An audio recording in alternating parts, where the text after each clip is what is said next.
একটি শেয়াল জঙ্গলের মধ্যে দিয়ে হেঁটে হেঁটে যাচ্ছিল। তার ভীষণ খিদে পেয়েছিল, তাই সে বেরিয়েছিল খাবারের সন্ধানে। যেতে যেতে দেখলো যে একটা বট গাছের নিচে গর্তের মধ্যে অনেক মাংস আছে। সে তো দেখে ভীষণ খুশি, কারণ তার এদিকে ভীষণ খিদে পেয়েছে, তাকে আর শিকার খুঁজতে হলো না। সে কি করলো, ওই খাবারগুলো খেতে শুরু করলো।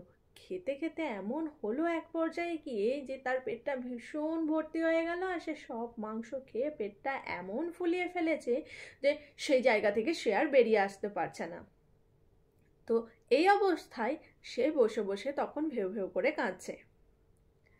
আর ওই রাস্তা দিয়েই যাচ্ছিল আর একটা শেয়াল।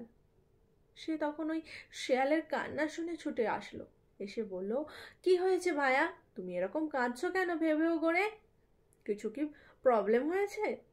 তখন সেই শেয়ালটা বলল যে আমার ভীষণ খিদে পেয়েছিল, আর খিদের জ্বালায় পড়ে এখানে অনেক মাংস ছিল, সেই মাংসগুলো আমি সব খেয়ে ফেলেছি, এখন কি করব আমি বুঝতে পারছি না। তখন সেই শেয়ালটি বলে যে কোনো কিছুই অতিরিক্ত হওয়াটা ভালো নয়। তখন শেয়ালটা বলে, কি রকম? তখন যে শেয়ালটা যাচ্ছিল রাস্তা দিয়ে, তার কান্না শুনে ছুটে এসেছিল, সে তখন বলে যে ধরো তোমার কাছে 5 টাকা আছে, এই যে তুমি 5 টাকাটা আছে, আজকে তোমার খিদে পেয়েছে বলে তুমি সব কিছু ওই 5 টাকার মধ্যে কিনে খেয়ে ফেললে, কালকে কি হবে তার তো কোনো ঠিক নেই।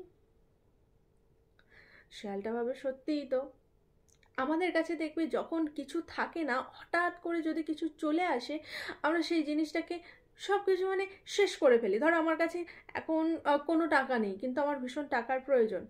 আমি কি করলাম, আমার কাছে হয়তো কোথাও থেকে টাকা আসলো, ধরো 1 লাখ টাকা আসলো। আমার কাছে যখন থাকবে না, আমার মাথায় আছে এটা কিনতে হবে, ওটা কিনতে হবে, সেটা কিনতে হবে, করতে করতে আমি কিন্তু সব টাকা শেষ করে ফেললাম। আমি কিন্তু একবার ভাবলাম না যে এই টাকাটা শেষ হয়ে গেলে আমি কিন্তু আবার সেম প্রবলেম ফেস করব। তখন কিন্তু আমার কাছে আর কোনো টাকা নেই।